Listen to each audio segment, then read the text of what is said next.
May binubuong Status of Visiting Forces Agreement o SOVFA ang Pilipinas at New Zealand na layong palakasin ang ugnayan ng militar at maritime security ng dalawang bansa. May unang balita si JP Soriano.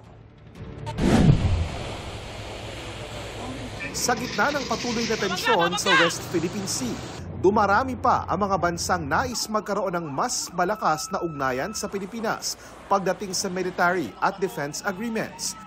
Ang pinakabago sa mga bansang ito ay ang New Zealand na inanunsyong matagumpay nang natapos ang unang round ng pag-uusap ng dalawang bansa para sa isang visiting forces agreement.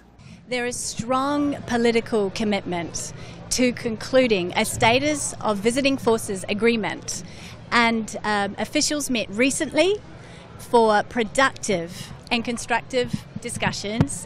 Sa pamamagitan ng Status of Visiting Forces Agreement o SOVFA, inaasahang mapapalakas ang ugnayan ng militar at maritime security ng Pilipinas at New Zealand. Dati nang may kaparehong kasunduan ng Pilipinas sa Amerika, Japan, Australia, France at Canada. Bagaman hindi raw nakatuon ang SOVFA sa anumang bansa, isa ang New Zealand sa mga dati nang naghayag ng pagkabahala sa mga agresibong hakbang ng China Coast Guard sa West Philippine Sea. Kaya mas marami raw kaalyadong bansa, mas mainam para sa Pilipinas, ayon kay Defense Secretary Gilbert Teodoro.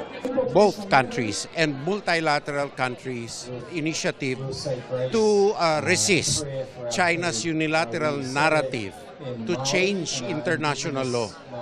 So the VFA with New Zealand will be very important for us for that purpose. Sinabi ito ni Teodoro na isa sa mga panauhin ng Embahada ng New Zealand sa Pilipinas na ginugunita ang kanilang Waitangi Day.